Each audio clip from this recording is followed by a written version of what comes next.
उड़ता हुआ कब्रिस्तान, द गोस्ट प्लेन। जरा सोचिए, आसमान में 34,000 फीट की ऊंचाई पर एक पैसेंजर प्लेन अपनी पूरी रफ्तार से उड़ रहा है। रडार पर सब कुछ बिल्कुल नॉर्मल है, लेकिन जब एयर ट्रैफिक कंट्रोल ATC उस प्लेन के पायलट से बात करने की कोशिश करता है तो दूसरी तरफ से कोई जवाब नहीं आता। 1 मिनट, 2 मिनट, कई घंटे बीत जाते हैं। प्लेन उड़ रहा है, लेकिन अंदर से सिर्फ एक भयानक जमा देने वाला सन्नाटा आ रहा है। ये कोई मनगढ़ंत कहानी नहीं है। ये एविएशन इतिहास की सबसे खौफनाक सच्ची घटनाओं में से एक है। एक ऐसी फ्लाइट जो हवा में ही एक उड़ते हुए कब्रिस्तान में बदल गई थी। The silent killer, the silent killer. ये 14 अगस्त 2005 की सुबह थी। हेलियोस एयरवेज फ्लाइट 522 ने 121 लोगों के साथ साइप्रस से एथेंस के लिए उड़ान भरी। टेक ऑफ बिल्कुल नॉर्मल था।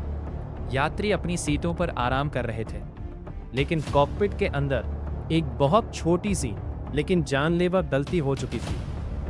इंजीनियर्स ने प्लेन के प्रेशराइजेशन सिस्टम को मैनुअल पर छा, लेकिन कॉकपिट के अंदर एक बहुत छोटी सी लेकिन जानलेवा गलती हो चुकी थी। इंजीनियर्स ने प्लेन के प्रेशराइजेशन सिस्टम को मैनुअल पर छोड़ दिया था। इसका मतलब था कि जैसे जैसे प्लेन ऊपर जा रहा था, केबिन के अंदर ऑक्सीजन कम होती जा रही थी। टेक ऑफ के कुछ ही मिनटों बाद कॉकपिट में एक अलार्म बजने लगा, लेकिन पायलट्स को लगा कि ये कोई नॉर्मल सिस्टम एरर है।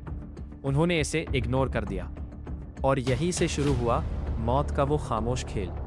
प्लेन 10,000 फीट, 20,000 फीट, 34,000 फीट की ऊंचाई तक पहुंच गया। हवा का दबाव इतना कम हो गया कि छत से यात्रियों के लिए ऑक्सीजन मास्क नीचे गिर पड़े। लेकिन ये हॉलीवुड की किसी फिल्म जैसा नहीं था, जहां लोग चीखते हैं या प्लेन हिलने लगता है। ये एक खामोश मौत थी, जिसे विज्ञान की भाषा में हाइपोक्सिया कहते हैं। जब दिमाग को ऑक्सीजन नहीं मिलती तो इंसान को दर्द नहीं होता, उसे बस एक मीठी सी नींद आने लगती है। धीरे धीरे कॉकपिट में बैठे पायलट्स बेहोश हो गए। केबिन में बैठे 115 यात्री, जिनमें बच्चे भी शामिल थे, ऑक्सीजन खत्म होने के बाद अपनी अपनी सीटों पर गहरी नींद में सो गए। एक ऐसी नींद जिससे वो कभी नहीं उठने वाले थे। फाइटर जेट्स का खौफनाक नज़ारा एथेंस के रडार पर। ये प्लेन घंटों से बस गोल गोल घूम रहा था। कोई रेडियो संपर्क नहीं था। डर के मारे ग्रीस की सरकार ने 2 F-16 फाइटर जेट्स को इस प्लेन को इंटरसेप्ट करने के लिए भेजा। जब वो फाइटर पायलट्स इस घोस्ट प्लेन के बिल्कुल करीब पहुंचे और उन्होंने खिड़कियों के अंदर झांका, तो जो नज़ारा उन्होंने देखा उसने उनकी रूह कंपा दी। पायलट की सीट खाली थी। को पायलट अपनी सीट पर बेहोश होकर कंट्रोल पैनल पर गिरा हुआ था।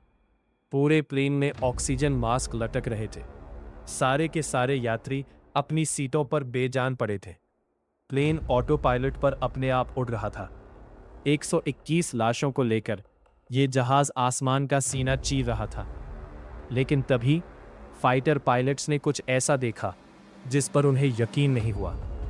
आखिरी उम्मीद, द लास्ट सोल, उस 34,000 फीट की बर्फीली ऊंचाई पर उस मरे हुए प्लेन के अंदर एक इंसान अभी भी जिंदा था।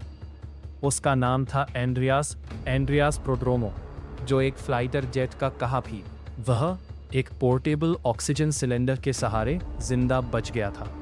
फाइटर पायलट्स ने देखा कि वो कॉकपिट में घुसने की कोशिश कर रहा है। वो प्लेन का कंट्रोल अपने हाथों में लेकर सबको बचाने की आखिरी कोशिश कर रहा था। फाइटर पायलट्स ने उसे हाथ हिलाकर इशारा करने की कोशिश की, लेकिन बहुत देर हो चुकी थी। खौफनाक अंत, उड़ान के लगभग 3 घंटे बाद प्लेन का ईंधन फ्यूल खत्म हो गया। लेफ्ट इंजन बंद हुआ, फिर राइट इंजन बंद हुआ, और वो 121 लोगों से भरा घोस्ट प्लेन आसमान से सीधा एथेंस के पास एक पहाड़ी इलाके में जा गिरा। किसी की जान नहीं बची।